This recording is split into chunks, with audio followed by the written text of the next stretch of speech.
Kom ons sit net so dan raak ons stil.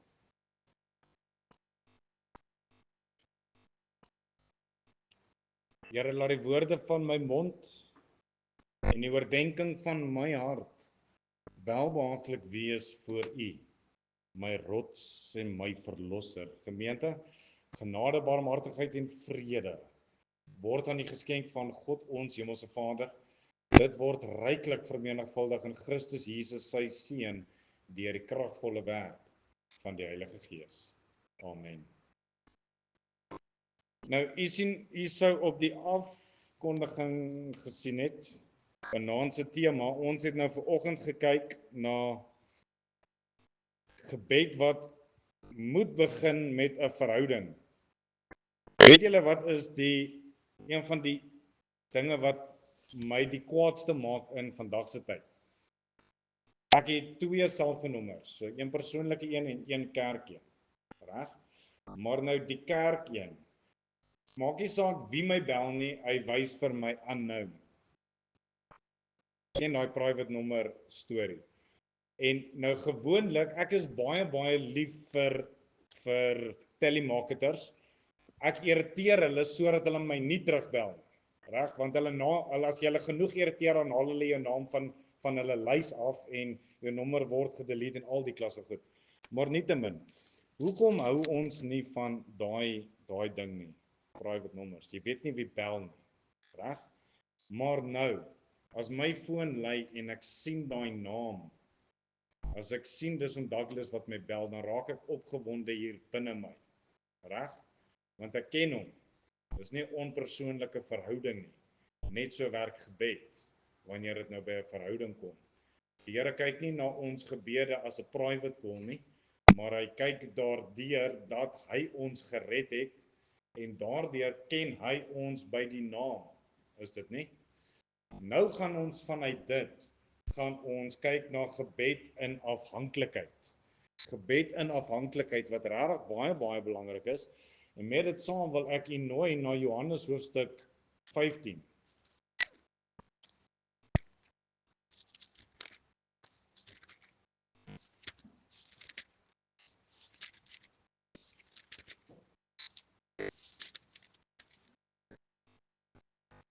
Johannes hoofstuk 15, ons gaan die eerste 7 verse daar saam lees. En weer eens gaan ons klem lê op 'n gedagte, dit deurtrek na gebed toe, en vertrou dat die Here ook vir elkeen van ons 'n boodskap het vanaand. Dit is die Here Jesus aan die woord, en hy sê, ek is die ware wynstok, en my Vader is die landbouer. Elke loot wat in my nie vrug dra nie, neem hy weg, en elke loot wat vrug dra, die maak hy skoon, sodat dit meer vrug kan dra. Julle sal reeds rein deur die woord wat ek tot julle gespreek het. Bly in my, soos ek in julle. Net soos die loot geen vrug kan dra van homself as dit nie in die wynstok bly nie, so julle ook nie as julle in my nie bly nie. Ek is die wynstok, julle die lote. Wie in my bly en ek in hom, hy dra veel vrug, want sonder my kan julle niks doen nie. As iemand in my nie bly nie, word hy uitgewerp soos die loot en verdroog. En hulle maak dit bymekaar en gooi dit in die vuur en dit verbrand. As julle in my bly en my woorde in julle, sal julle vra net wat julle wil hê en julle sal dit verkry. Net tot sover die kosbaarheid van die woord van die Here. Geliefdes, kom ons sit net so, dan verenig ons in gebed. Dierbare Here, baie dankie dat ons vanaand weer kan saam wees, dat ons u woord mag oopmaak, dit kan lees, dit kan pyns, en weet Here, wanneer ons in verhouding tot u staan, is u Gees binne ons om daardie waarhede wat u wil hê ons moet raak sien, dit in ons lewens te openbaar.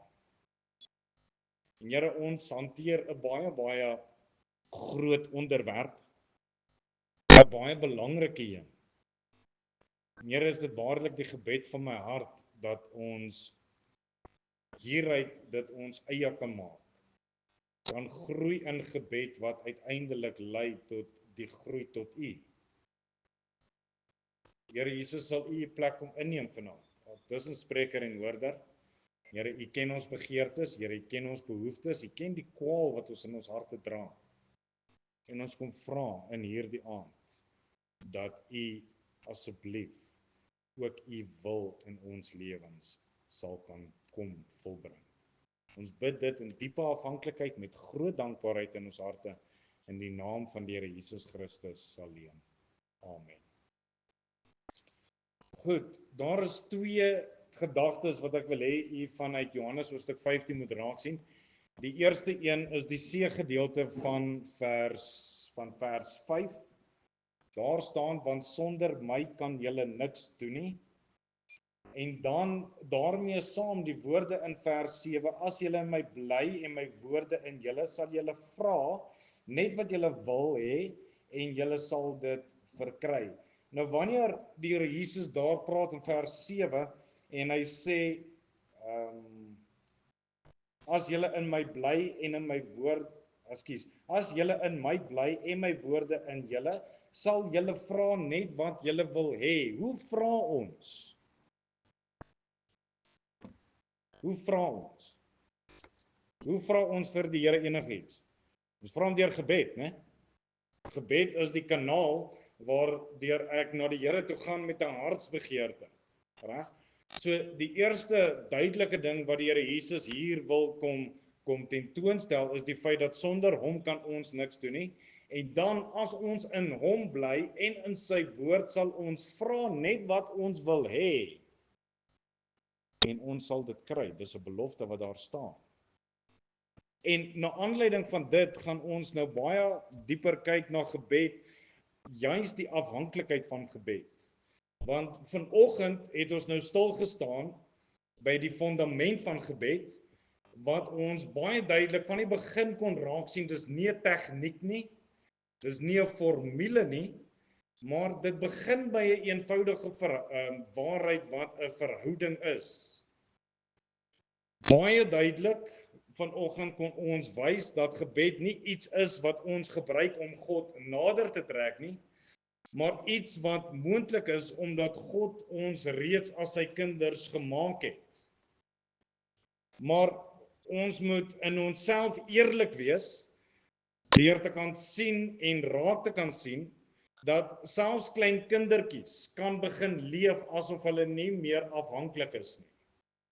Dink byvoorbeeld aan klein kindertjies soos wat hulle groter word. Uiteindelik sê hulle vir jou, mamma, pappa, moet my nie meer help aantrek nie, ek kan dit self doen. Hulle kom toon daai afhanklikheid. Mamma, moenie meer my voer nie, ek kan self eet. Afhanklikheid. En dit is een van die grootste gevare wat kinders van die Here in die oë staar, is hierdie idee van afhanklikheid.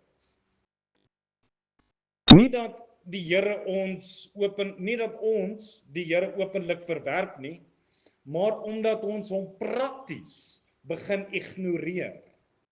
Jy kan al die kennis hê, jy kan die Bybel van punt A tot punt B quoteer, skrifgedeeltes uit jou kop uitgememoriseer hê, beteken absoluut niks as daar nie 'n verhouding tot die Here is nie. Niks nie. Niks nie. En ons lewe vandag in 'n wêreld wat onafhanklikheid vier. Van kleins af word ons geleer, staan op jou eie bene. Van kleins af word ons geleer, wees sterk. Van kleins af word ons geleer, moenie op ander staat maak nie. En geliefdes, sonder dat ons dit agterkom, kom daardie ingesteldheid ook in ons geloof na voorskyn. Dit begin ons geloof vorm. Ons glo in hom, ons behoort aan hom, maar ons leef baie keer asof ons hom nie regtig nodig het nie. Is ek reg? Ons bid dalk nog, maar gebed raak baie vinnig iets wat ons byvoeg in plaas van iets waaruit ons leef. Gebed is nie net iets wat in my binnekamer 1 keer, 2 keer 'n dag moet gebeur nie. As dit die idee van gebed is, geliefdes, dan staan ons nie in verhouding met God nie. Verbeel jouself hoe kwaai daai vroutjie van my sal wees as ek net 2 keer 'n dag met haar moet praat. en die hele dag loop ek om en weer verby hom. Die Here se teenwoordigheid stop nie in my binnekamer wanneer ek by daardie deurde uitstap in die wêreld en daar buite nie. Plat en al nie. Ons behoort te bid sonder ophou, soos wat Paulus vir ons gesê het. Dit beteken, geliefdes, wanneer ons ry. Dit beteken wanneer ons saam met vriende is. Dit beteken altyd. Altyd. En dit is juis waar die Here Jesus nou vir sy disippels ontmoet in Johannes hoofstuk 15. Let mooi, die Here Jesus praat nie met ongelowiges nie, hy praat met mense wat hom volg. Mense wat reeds alles gelos het om hom te volg, en hy sê iets skokkends. Hy sê, sonder my kan julle niks doen nie. Hy sê nie dat sonder my gaan dit moeiliker wees nie. Hy sê nie sonder my gaan julle minder effektief wees nie, maar hy sê julle sal sonder my kan julle niks doen nie. Die Here Jesus leer ons hier dat geestelike lewe nie net by bekering begin nie, maar dat dit elke dag deur afhanklikheid voortgaan. En dis hier waar gebed baie sentraal raak. Gebed is nie net 'n hoë Christense begin nie, maar hoe 'n Christen ook aanhou leef. Soos 'n naaldstring. Nie net is die begin van lewe daardeur moontlik nie, maar dit is die voortdurende vloei van daai naaldstring wat lewe aan die gang hou. Dis wat gebed moet wees. Elkeen van ons se lewens. Nie net in die oggend wanneer ek wakker geword het, aan die etenstafel wanneer ons die Here dank vir kos, en in die aand wanneer ons vir hom sê dankie vir die dag. Dit voortdurend wees. Gebed is die manier waarop God se krag, God se wysheid en God se genade vir my en vir jou elke dag kom bereik. Dis hoe. As ons daardie verbinding sou afsny en die lewe begin stadig verdwyn, dan kan alles nog aan die buitekant reg wees, soos die Fariseërs. Onthou wat het die Here Jesus gesê vir die Fariseërs? Van buite lyk hulle al te mooi, al te fraai, maar hier binne, hulle het al die kennis, hulle het al die wette gehad, hulle het dit so gekwoteer, maar binne was daar geen lewe nie. En dis hoekom ons fokus op hierdie waarheid, gebed as afhanklikheid. Gebed wat die vloei is van God tot mens, sodat ons aan die lewe kan bring. Nie omdat God swak is sonder ons gebede nie, maar omdat ons swak is sonder God. En vandag nooi die Here ons weer eens nie om harder te probeer nie. Hy nooi ons om eerlik te vra, waar leef ek tans uit selfstandigheid? En waar leef ek tans in afhanklikheid? Hoor jy mooi wat hy vra? Want gebed saam met selfstandigheid en jou eie afhanklikheid werk nie. Dit werk nie. Jy sien, 'n naaldstring is nie net daar om 'n baba se bestaan te bevestig nie. Dis die kanaal waardeur alles kom. En as jy daai ding gaan afsny, dan stop lewe heeltemal. En geliefdes, die waarskuwing word hierin gerig dat selfs kinders van die Here kan alles reg hê aan die buitekant.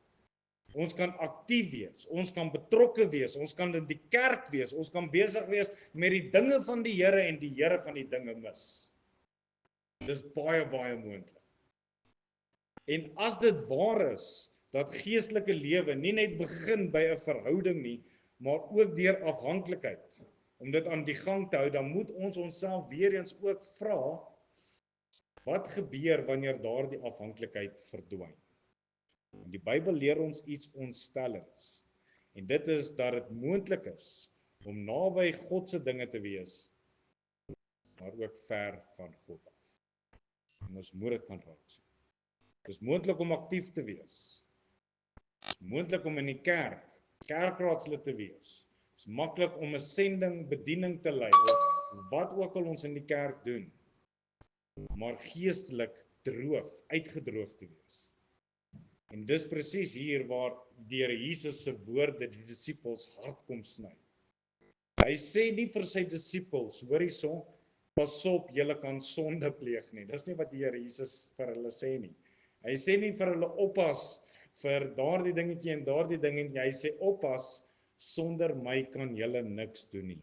In ander woorde, die grootste gevaar vir 'n kind van die Here is nie altyd openlike rebellie nie, maar stil selfstandigheid.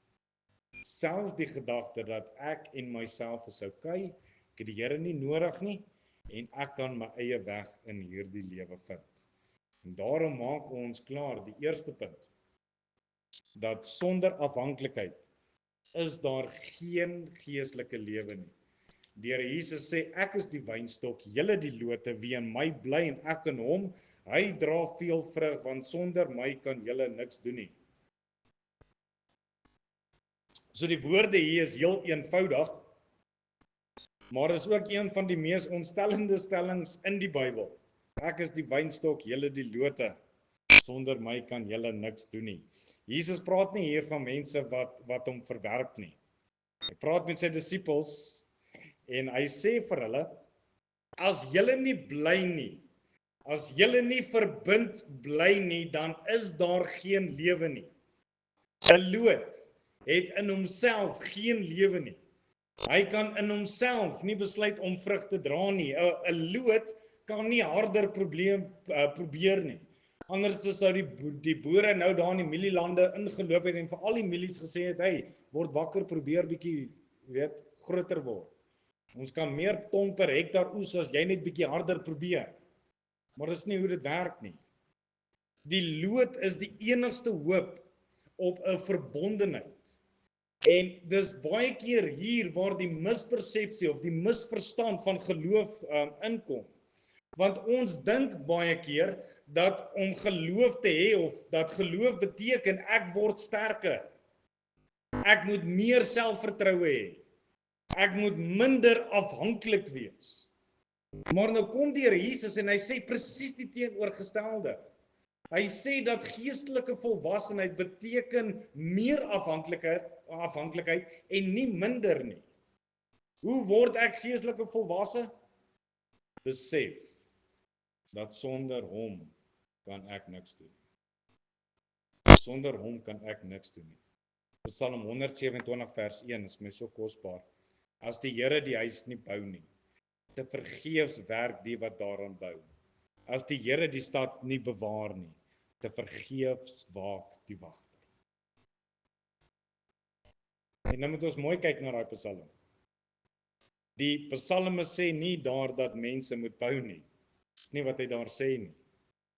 Wat hy vir ons kom sê is, sonder die Here se betrokkenheid is selfs ons beste pogings altyd leeg. Geliefdes, ons behoort nie iets te begin en vir die Here te vra, Here kom seën dit nie. Ons behoort vir die Here te vra, Here, waar is U besig? Daarby in te skakel en dan vir die Here te sê, Here seën ons asseblief. Dis moontlik om baie te werk, dis moontlik om baie te dien, dis moontlik om baie te organiseer en terselfdertyd geestelik arm te wees. Jy sien, dit is die probleem wanneer Christene tot die punt kom waar hulle dink dat hulle die bron is. Selfstandigheid is aanvaarbaar in die wêreld, maar dis nie aanvaarbaar in ons geloof nie. Jy sien, die oomblik wanneer 'n kind van die Here dink ek het nou alles onder beheer, het hy reeds homself afgesny van die bron van die lewe. Jesus gebruik hierdie doelbewus as 'n beeld. Hy gebruik nie 'n masjien nie, hy gebruik nie 'n stelsel nie, hy gebruik 'n plant, 'n loot. 'n Plant wat glad en al nie in onafhanklikheid kan leef nie. En sodra die verbinding verbreek word, dadelik is dit dood. Dadelik. Sny 'n plant se wortel af, dis verby. Sny 'n babatjie se naelstring af, dis verby. Kind van die Here hou op bid en dis verby. Dis verby. En ons kan onsself afvra. En ons moet onsself eintlik eerlik vra. In watter fasette van my lewe leef ek nog in my eie krag? Dink byvoorbeeld aan jou bediening. Hoe baie gebed druk ek in my bedieninge? Geliefdes, as ons gesinne moet vat. Hoe baie gebed druk ek in my huwelike? Hoeveel gebed druk ek in my kinders in? Of is ons oulik genoeg om hulle groot te maak? Is ons oulik genoeg om hulle op die pad te hou? Wanneer ons besluite maak, hoeveel gebed druk ons in besluite in? Die klein dingetjies sowel as die groot dinge. Geliefdes, ons roetines. Hoeveel gebed druk ons in ons roetine in? Dis baie maklik om jou voeter af te hardloop en besig te wees met niks.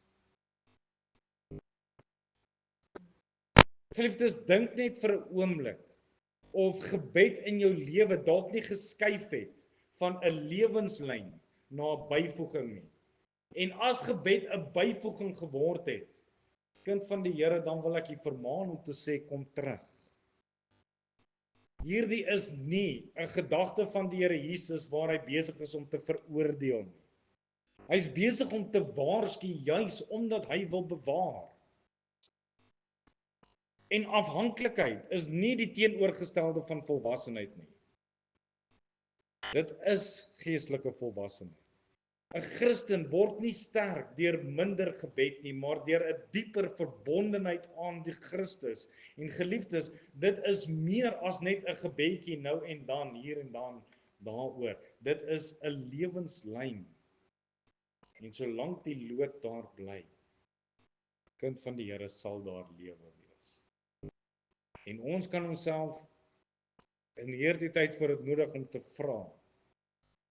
Ons vra onsself, hoe voel ek geestelik? Is ek geestelik op die plek waar ek behoort te wees? Is ek geestelik reg met die Here? Is dalk weer terug, tyd om terug te keer. Om terug te keer om die kanaal weer oop te maak. Is dalk weer 'n bietjie tyd om my afhanklikheid van die Here weer te kom toon. Terug te kom daar waar ek hoort. En geliefdes, dit is op ons knieë. Die tweede gedagte wat ek met u wil deel is dat gebed is die asemhaling van afhanklikheid. Dis wat Paulus sê, bid sonder ophou. So die eerste gedagte wys vir ons waar die lewe vandaan kom. Dit kom van die Here af. Ons moet afhanklik bly van hom. En nou kom hierdie gedagte en hy kom wys vir ons hoe daardie lewe bly vloei. As ek vir u moet sê vir die res van hierdie diens mag julle nie asemhaal nie. Ek gaan pret eers vir my. Nie vir julle nie, vir my. Want ons kan nie sonder asemhaling lewe nie. Ons kan glad nie nou nie. Sodra ons op 'n asemhaal, dan sal ons baie vinnig iemand gaan blou word en hulle nie die trappers laat gaan nie in een stort. En geliefdes, met dit saam moet ons nou besef ook dat gebed is nie 'n ekstra geestelike aktiwiteit nie. Dit wat Paulus hier skryf, kom wys hy dat die asemhaling van die siel is gebed. Bid sonder ophou. Nou, dit beteken nie ons moet heeltyd met toe oor rondloop nie, dit gaan baie weird wees. Mense gaan seer kry. Maar wat Paulus vir ons hier wil kom wys is 'n lewe van voortdurende afhanklikheid, 'n hart wat gedurig terugkeer na God toe, nie net in die oggend, Here vergewe asseblief my sondes, en dan hanna ek die hele dag met onuitspreeklike dinge nie, en dan aan die einde van die aand dan kom sê ek weer, Here, net sodat ek lekker kan slaap vanaand, vergewe asseblief my sondes. Dis nie waaroor dit gaan nie. Paulus skryf hierdie woorde aan gewone gelowiges, nie aan monnike nie, nie aan dominees en dokterale nie. Hy skryf dit nie aan die geestelike elite nie, hy skryf dit aan doodgewone gemeentelede. Want gebed is nie vir mense met baie tyd in vandag se tyd nie. Gebed is vir mense wat nie sonder God kan leef nie. As ons wil, kan ons teruggaan na die vroeë kerk. Hulle het volhard in die leer van die apostels en in die gemeenskap van die breking van die brood en in die gebede. Gebed, geliefdes, is nie 'n randaktiwiteit van die vroeë kerk nie. Dit is deel van 'n kernritme van 'n geloofslewe van die kind van God. Dit is nie hulle wat eers alles probeer uitfigure en dan begin bid nie.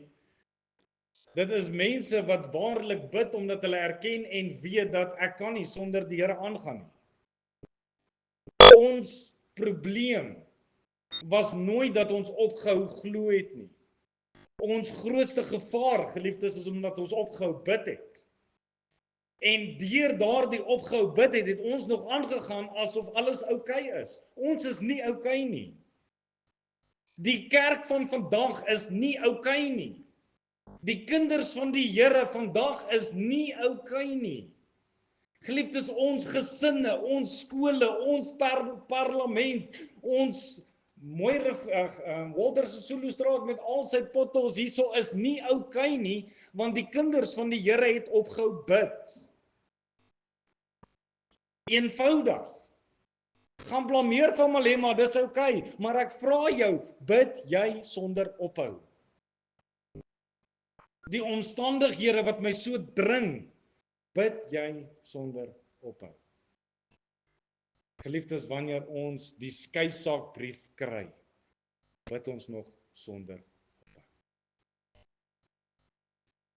Dis baie moontlik om ortodoks te wees. Dis baie maklik om Bybels te wees, maar geestelik kort van asem.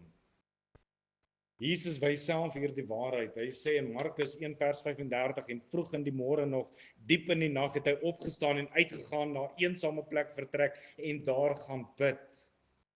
Geliefdes, as daar iemand op hierdie aarde was wat sonder gebed kon regkom, dan was dit die Here Jesus, maar hy kom toon deur gebed die afhanklikheid wat hy in homself het tot die Vader. Hy soek die Vader. In sy menswording het hy geleef uit 'n volmaakte afhanklikheid. En as die Here Jesus gebed nodig gehad het, geliefdes, hoeveel te meer ons? Hoeveel te meer het ons nie gebed nodig in afhanklikheid tot die Here nie? Kind van die Here, ek vra, hoe lyk jou geestelike asemhaling in hierdie tyd? Ons het nou die dag moes ons die boorgat uithaal en ek kry die opdrag dat ek is op pad, ek gaan mense bring of iemand gaan mense bring en ek raak in myself, raak ek ongeduldig en ek besluit ek gaan daai boorgat self uithaal. Maar nou is 'n stadsjapie wat niks van boorgatte weet nie en ons begin daai boorgat uithaal.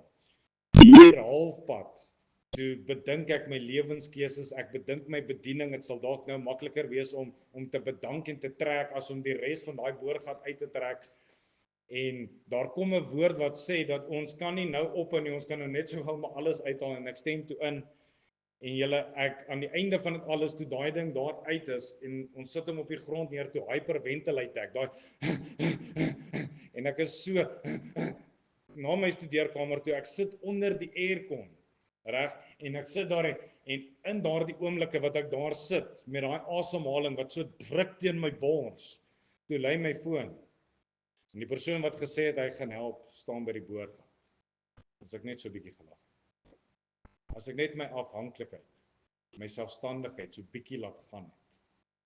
Maar nou staan ek daar en hyperventilate.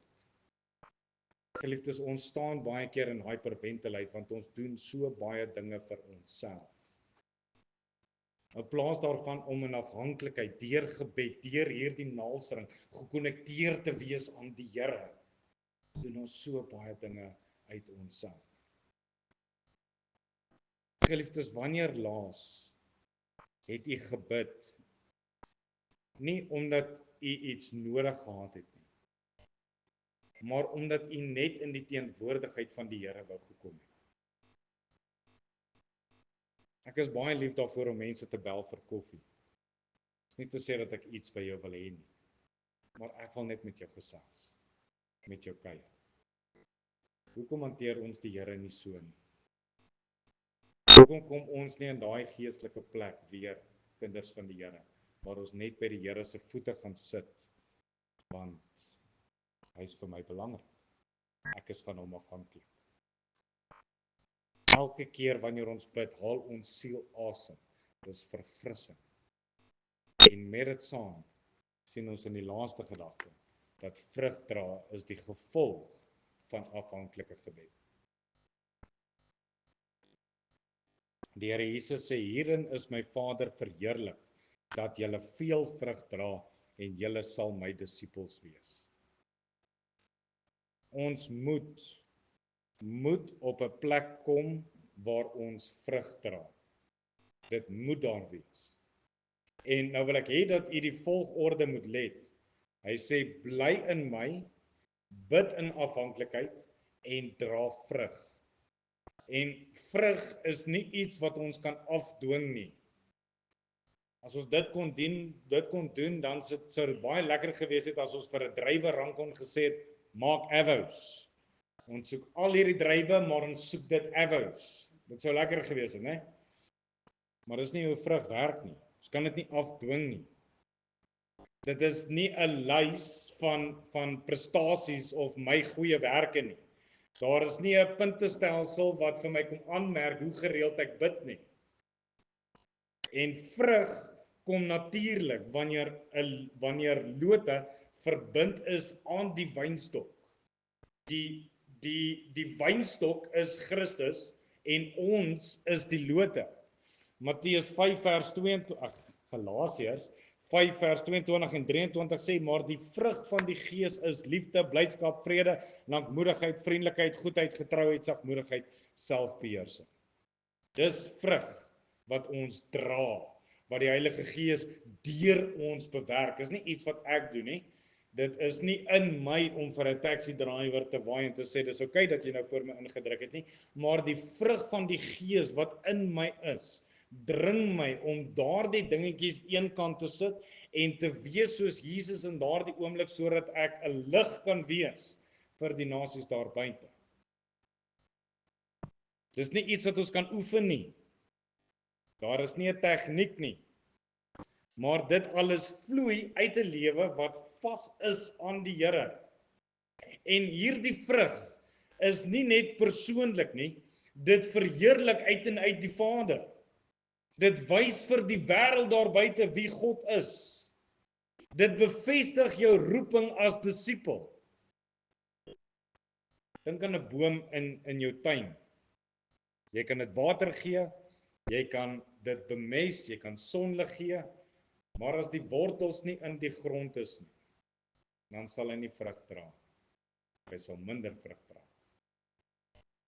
Bome self kan baie keer goed lyk van die buitekant, maar niks oplewer om te eet nie. En so is dit ook met ons geestelike lewens, geliefdes. Gebed is die wortel, die kanaal waardeur God jou lewe uiteindelik bereik.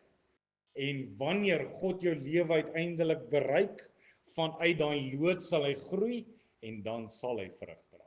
Hy moet, nie keuse nie. Tensy die Here nie werk. Tensy ek gebed eenkant toe geskuif het. Tensy ek nie meer staan in die afhanklikheid van die Here nie. En ons kan onsself vra, geliefdes, is ek waarlik met Christus verbind? Of dra ek hierdie vrug in my eie krag? Vrug en eie krag is altyd ironies. Dit gaan altyd vir 6 maande goed. En dan vir 2 jaar sleg. En dan vir 6 maande goed. En dan vir 2 jaar sleg. Dit is nie iets wat ek kan bewerk nie. Dit is iets wat die Gees van God deur my kom werk. En nou, geliefdes, wil ek hê dat jy moet raak sien ook dat die Here is nie besig hier om ons te roep om meer te doen nie. Hy roep ons om afhanklik van hom te wees. En as ons dit doen, dan sal die vrug volg. Nie noodwendig in ons tydsraamwerk nie, maar volgens God se wil en God se krag. Vrug in die kind van God se lewe is as gevolg van afhanklike gebed tot die Here. En daar waar daardie naaldstring gesond is, geliefdes, daar sal gebed vloei. Altyd weer. En waar daar stilstand is daar waar ons geestelike lewens baie keer verdor en begin agteruit gaan.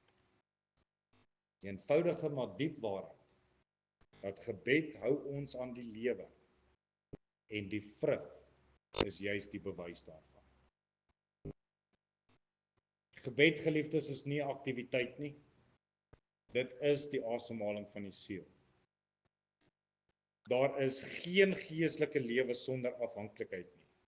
Gebed is die kanaal waardeur God se lewe deur ons vloei. Vrug is die natuurlike gevolg van wanneer ons bidtend bly. Dit verheerlik die Here en dit bevestig ons as disippels. En as ons kan stil word net vir 'n oomblik en onsself vra, watter lewe is daar nog in jou naaldstring? Watter lewe is daar nog in jou naaldstring? Is u dalk vanaand besig om hardasem te haal? Probeer jy nog vrug dra in jou eie krag? Of leef ons regtig uit afhanklikheid van die Vader deur die Seun in die Gees? Dis nie 'n teorie nie. Dis die praktyk van alledaagse afhanklikheid. Geliefdes, wanneer jy wakker word, begin jy jou dag in afhanklikheid voor die Here? Of het ons besef of vergeet dat ons harte klop van self en dit kan in 'n oomblik en 'n oogwink stop? Besef ons nog daardie afhanklikheid? Wanneer jy iets doen, sal u dit in sy teenwoordigheid bring? Is daar iets wat ons moet regkry?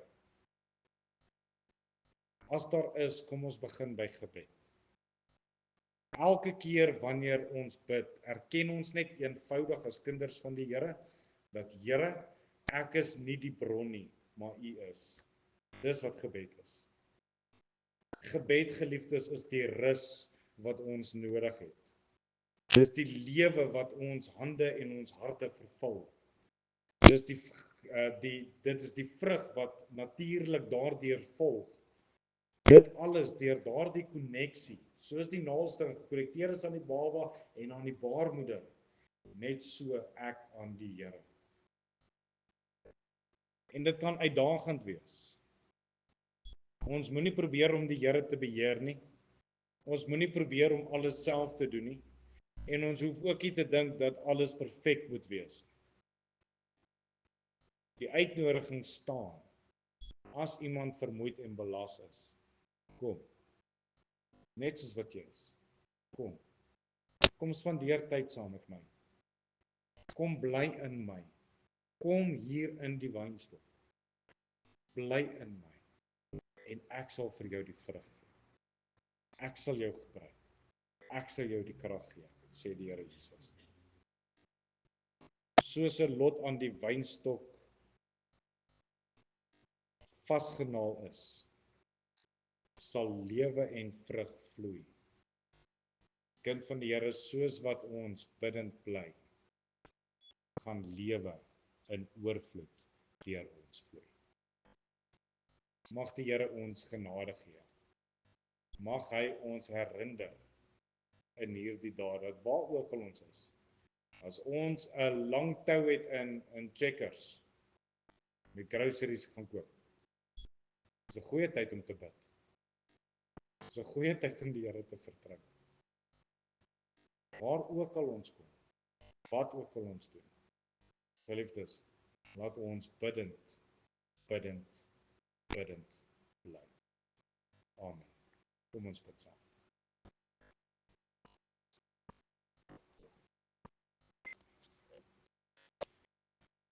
Here Jesus, dis harde woorde. Dis woorde, Here, wat ons nie wil hoor nie.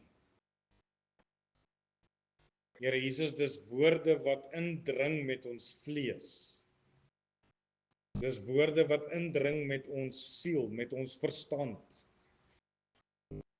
Here, dit is woorde wat Paulus laat verklaar het, dat die goeie wat ek wil, die doen ek nie, maar die goed wat ek wil doen, Here, dit doen ek nie, en dit wat ek nie wil doen nie, Here, dit doen hy. Here, ons harte en ons menswees wil nie hoor dat ons sonder U niks kan doen nie. Maar Here, die verloop van die wêreld, die verloop van die algehele mens, kom bewys dit dat hoe verder ons van U af wegdraai, hoe slegter word dinge ook daar buite.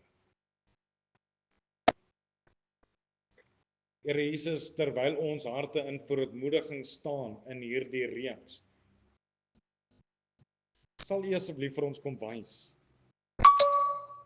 waar lê ons afhanklikheid tot U? Here, waar is dit waar ek nog op myself vertrou? Waar is dit, Here, waar ek nog my eie selfstandigheidsvlaggie laat wapper? Here Jesus, mag ons terugkom by dit wat U vir ons in die begin in gedagte gehad het. Here Jesus, mag ons elkeen net weer besef die nood om in konstante afhanklikheid en gebed voor die Here te bly. Dankie Here dat ons U daarvoor kan vertrou. En dankie Here dat ons kan weet, nog steeds vertrou ons, dat U wat die goeie werk in ons begin het. Here Jesus, U is ook die een wat dit sal volëindig. Ons bid dit in diepe afhanklikheid, met die besef, Here Jesus, sonder U kan ons niks doen nie. Met die diepe dankbaarheid in ons harte daarin gerig, dat U ons sal lei, ook so in gebed. Amen.